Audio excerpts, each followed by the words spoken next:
এখন কাজ বাকি হলো জুলাই সনদ বাস্তবায়ন আদেশ জারি করতে হবে, আর এটাকে আইনি ভিত্তিতে একটা গণভোট করতে হবে, তারপর জাতীয় নির্বাচন। এখন এই দুইটা কাজ তো জুলাই সনদে অন্তর্ভুক্ত নেই, যে গণভোট কখন হবে আর এর যে জুলাই সনদ বাস্তবায়নের যে আদেশটা কখন হবে, এই দুইটা জায়গা জুলাই সনদের অন্তর্ভুক্ত করে লিখিত নেই বলে অনেকেই প্রশ্ন করছেন যে আপনারা যে করলেন এটা যে বাস্তবায়ন হবে, কবে আদেশ জারি হবে, কবে গণভোট হবে, এটা নিষ্পত্তি তো এখনো হয়নি।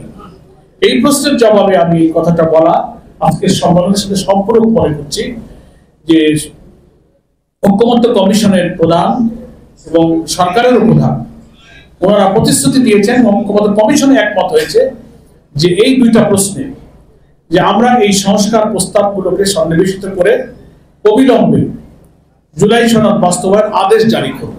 লিগাল এক্সপার্টরা অনেকগুলো প্রস্তাব দিয়েছিলেন, কনস্টিটিউশনাল অর্ডার এবং নানান অর্ডারের চিন্তা হয়েছিল, কিন্তু লিগাল এক্সপার্টরা বলেছেন জুলাই সনদ আদেশ একটা জারি করতে হবে, জুলাই সনদ বাস্তবায়ন আদেশ।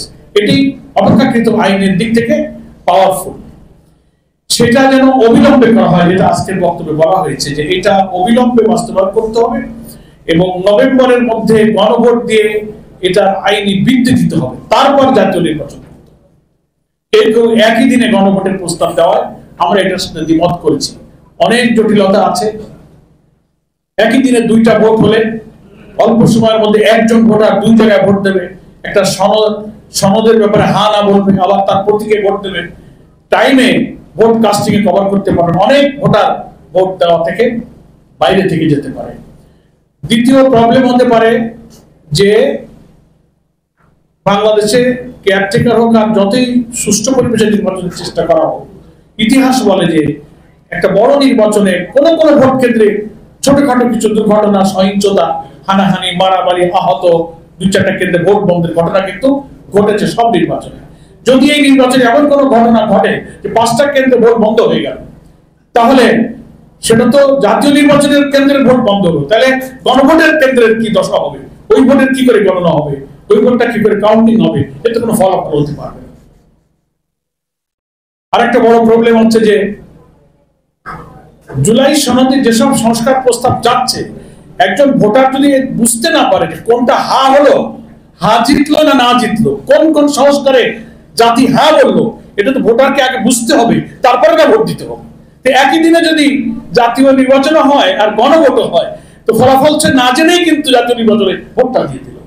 এই কারণে আমরা বলেছি যে না, একই দিনে ভোট হলে জাতির দুম্রজালের মধ্যে থাকবে, কনফিউশন থাকবে, আগে এই গণভোটটা করতে হবে। আপনারা প্রশ্ন করতে পারেন, সে কারণে এই তিনটা জিনিস একটু আমরা ক্লিয়ার করলাম যে আমরা একই দিনে কেন গণভোটে রাজি নই।